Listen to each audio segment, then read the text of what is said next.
আজকেই পান পাতাখানি আঁকতে আঁকতে আরও একটা অভিজ্ঞতার কথা শেয়ার করি। তার আগে একটা ছোট্ট গল্প বলি, কেমন?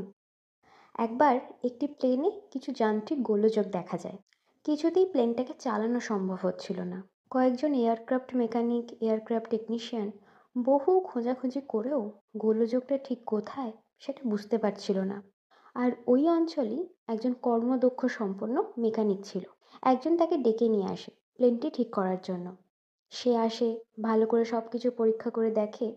তারপর প্লেনের একটি বিশেষ জায়গায় সজোরে সে হাতুড়ি দিয়ে দুটো ঠোকা মারে। প্লেনটিকে চালু করা সম্ভব হয়। সেই মেকানিকটি যখন তার পারিশ্রমিক চায়, তার টাকার অঙ্ক শুনে সবাই অবাক হয়ে যায়। তাকে বলে, তুমি তো সামান্য দুটো হাতুড়ির ঠোকা মারলে, তার জন্য এত টাকা লাগবে? মেকানিক লোকটি তখন বলে, আরে না না, ওই দুটো ঠোকা মারার জন্য আমি টাকাটা চাইছি না।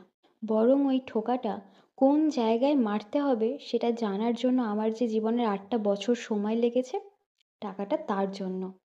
আসলে আমি বলতে চাইছি, আমাকে অনেকেই আছে গাছকৌটোর দাম জিজ্ঞেস করে। তাদের মধ্যে কিছুজন বলে, দামটা একটু বেশি হয়ে যাচ্ছে না? হ্যাঁ, দামটা হয়তো বেশি, কারণ ওই সামান্য কাঠের জিনিসটি সুন্দরভাবে রঙে ভরিয়ে তুলতে যে পরিশ্রমটা লাগে, টাকাটা তার জন্য। ওই সামান্য কাঠের জিনিসটাকে কিভাবে অসামান্য করে তোলা যেতে পারে, তার জন্য যে ভাবনাটা লাগে, টাকাটা তার জন্য।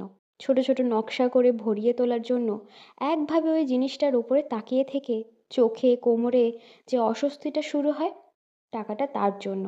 জিনিসটা যাতে অক্ষতভাবে আপনার হাতে গিয়ে পৌঁছায়, তার জন্য যে প্যাকেজিং খরচটা পড়ে, টাকাটা তার জন্য।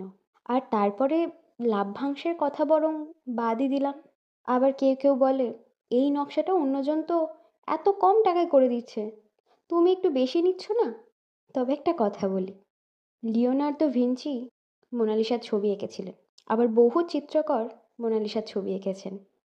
আমি কি বোঝাতে পারলাম? যাই হোক ভাই, আমার মতের সাথে হয়তো সবার মতের মিল না হতেও পারে। যদি আমার এই মতামতের জন্য কারোর খারাপ লেগে থাকে, তার জন্য আমি ক্ষমা প্রার্থী।